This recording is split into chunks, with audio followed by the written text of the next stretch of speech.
nice tailor-made suits and things like that. That I want to be a pastor because they, but you know, hey, It's not what, yeah. it's not. That, and this the type of teaching when you go to Equation Church. Yes. Oh, wow. I did a whole month series called All About the Benjamins.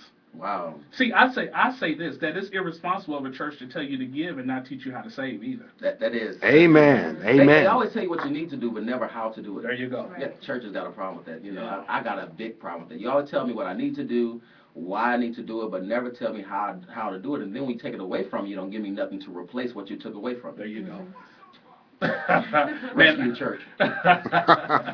Man, I taught a series called Skittles, and I gave everybody a bag of Skittles, and I told them what to do with it. Take 10 out, give it to God. Candy at the church. Come on here, bro. I mean, not the cheap bag of Skittles, not the Halloween bag of Skittles. I'm talking about the real bag of Skittles. Oh, for real? Oh, yeah. And the church bought it. But the Halloween bag of Skittles, man, they pretty good though. Yeah, but it's only 10 in the bag.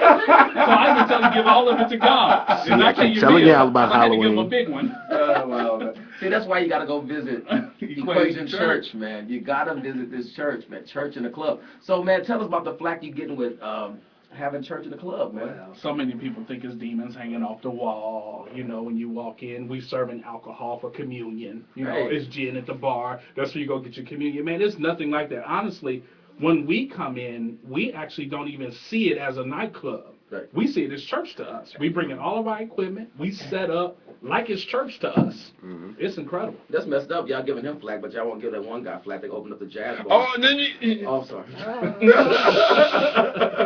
Don't tell nobody. That's serving liquor on, I ain't gonna take the street. He a pastor, but you got a pastor that's taking a facility and actually reaching out to the community. I mean, they do stuff all the time. And you had the Super Bowl thing. You know, it had the.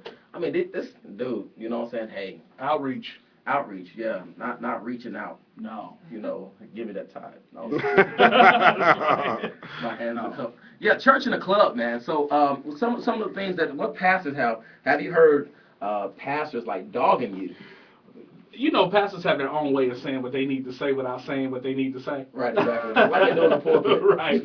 So, I mean, I've heard those kind of conversations. Things have got back to me about what people feel about us being in the nightclub. Mhm. I think also that people just really struggle with the fact that we're just unconventional. Right. And when people don't understand your unconventional methods, they automatically just try to judge you as the person. That's I mean, true. as you said, right. If you know me, I'm a nice guy. Just period. It's just Yeah, my I ain't mantra. nice, It is the but way yeah. my church is. It is just nice to be nice. Matter of fact, I have a rule in my church that no mean people out front anywhere. Wow. If you ain't nice, you can't serve out front. That is true. If you don't smile, you can't serve on my door. Shouts out to all the mean ushers. Can't happen, They'll man. be working tomorrow morning. You gotta sit over here. Give me your gun. I remember Aaron told me he went to a service, man. He said the usher just stiffed on him. You ain't going nowhere.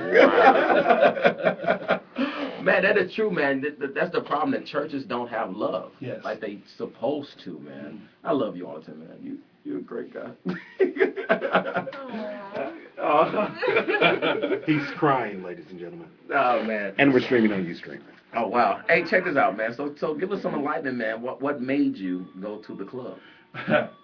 I'm just going to start out and say it was God, but then Right. I'll backtrack. It wasn't God. Man, God don't It talk was to you. God, God man. don't talk to nobody that'll use a club that'll use a church at a club. God can't use the That's what they club. said, right? Yeah, that's what they said. You know, like God only talked to like 5 people in St. Louis. Yeah, no, it was God.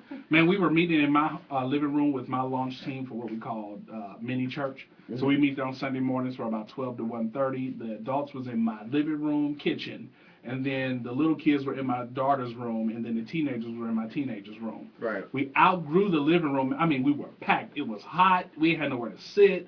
And so I started going to different churches trying to see if they had maybe a Sunday school room that we can kind of meet in. Well, the prices got a little bit ridiculous. A little bit. Yeah, they Just a do, little don't bit. they? Yeah, just a little steep, Yeah, but little steep. I'm not bitter about that at all. No. One day I was going to check the church's P.O. box, which is right in front of the ambassador, and I heard God. At that time, I wasn't trying to acknowledge it, but I heard God say, go in there and take a tour. I went around there to take a tour, and the young lady that met me there was like, who you trying to bring in? Nelly, Lil Wayne, you know. Not necessarily. I'm trying to bring in Jesus, but I can't tell you that right off the front. So she takes me in, takes me over to the big side, and I see that. I'm like, wow, that's nice. Takes me through the banquet room. I'm like, that's nice. Then she takes me on the side called the Climax side. It's Club Climax. We walk through, I sit down on the stage, and God says, "This is it." And I said, "No, this ain't it." You see that sign behind there that say Club Climax? Can't nobody have church with no big sign that say Club Climax behind you. God said, "This is it." Man, we organized the service really quick. We had church in there, man, and we've been meeting there ever since. Wow, and it's been awesome. It's been awesome. Don't you like the church, man? Yeah. Did I just trip on you? Just want to be like your past. I mean your. Oh! There's number 2 that he's OtterBox is a great phone You cover. didn't have to get this color though. Right. Like Rescue though. I'm getting that hooked up. We having a meeting next week. But go ahead, Pastor. Rescue Church? Hey, no. hey, You did say Like that, your but- pastor? hey! I didn't say See, that. that's He some said God that. slips. That's the Prophetic. second podcast that we have now. See, and it's on tape. Yep. I got it. You can. Rescue Nation Ustream. Right, yeah. Ustream/Rescue Nation TV. Exactly. Yeah, that's what's up, man. You know, hey, man. So, dude, Yeah, he upstaging. You should have said it. who's upstaging him? Arlington upstaging Hernandez. He should have said what they you streaming.